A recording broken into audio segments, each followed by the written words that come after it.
One of the things that we've both been converging on was something that I put into my newsletter this week, and I want to talk about that. So I'm going to read the newsletter out for people that didn't read it. If you haven't read it, go to chriswillex.com/books and you can sign up for free.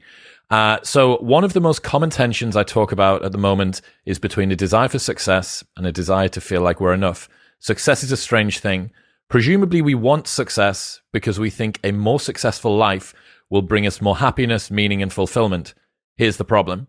We sacrifice the thing we want, happiness, for the thing which is supposed to get it, success. Failure can make you miserable, but I'm not sure success will make you happy. One of the most common dynamics I see amongst high performers is this. Parents want their child to do well. Parents encourage their child to do well by praising them when they succeed and criticizing when they fail. The child learns that praise and admiration is contingent on succeeding. That lesson metastasizes through early adulthood into I am only worthy of love and acceptance and belonging if I succeed. Now, powered by an internal feeling of insufficiency, this person is driven to achieve many things. They're prepared to outwork, outhustle, and outsuffer everyone else because they're not just running toward a life they want, they're running away from a life that they fear. Success and progress ameliorates the feelings of insufficiency. Therefore, success and progress become prioritized above everything else. Now, don't get me wrong, many high achievers genuinely love the work that they do, and many are driven by a well-balanced, simple desire to maximize their time on this planet rather than trying to fill a void inside of themselves. But if I was to place a bet, I'd guess that the majority of high performers are driven by fears of insufficiency rather than a holistic desire to be better. I think people who are high achievers, on average, are more miserable than the average person. So what does it mean that the people we most admire are the ones with the least admirable internal states? If the pursuit of success is in an effort to make us happy, and in the pursuit of success we make ourselves miserable, why not shortcut the entire process and just be happy? Is that even possible? Now, external accolades do count for a lot. I don't think that recanting all worldly possessions and retreating to a cave in the woods is an optimal strategy. Some degree of external material success is important to make us feel validated and satiate our desire for status and respect. But external success won't fill an internal void. Insufficiency adaptation is this. If your drive to succeed comes from a fear of insufficiency, and you continue to disprove those fears with success in the real world, and yet the feelings of insufficiency persists, what makes you think that the answer to this problem is more success? There's no clean answer here. The world is messy and we're hopelessly irrational. You don't need to let go of all success goals, but spend some time working out whether there's a shorter route to the life you want by removing obstacles rather than just pressing harder on the accelerator.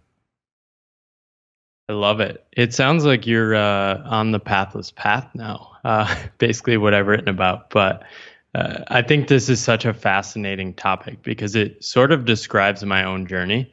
I went from somebody that was what I call trying to get ahead. You're aiming at a future potential success and you're saying, okay, I'm willing to sacrifice in the now to get there. The problem is you never arrive, right? And the funny thing is I didn't have the parents praising me or criticizing me for achieving or not achieving goals. I fully brought this upon myself. In college, I was just around people who had those parents, and I was like, ooh, they want all these things. I want what they want, right? Classic mimetic desire. And I did that for the next 12, 13 years until I just slowly, more reflection, realized, holy crap, this isn't me. I thought I was like 10% different than those people around me, strategy consultants, high achievers in the corporate world. I was probably 1 or 2 standard deviations, a little different in terms of what are the elements of life that are going to bring me alive and connect me to who I am. What were the biggest differences? I think I have an unreasonable need for autonomy and freedom over my life, the things I do, the ideas I work on, and how I do it. Most people are willing to sacrifice a lot of those things in exchange for like security and a paycheck, right? I was not pricing that appropriately. I didn't get as big a benefit, and I was paying bigger cost for like what I was giving up.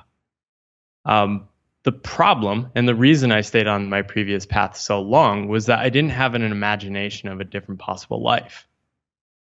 my only model of the world was work hard, get ahead, keep working for the future indefinitely.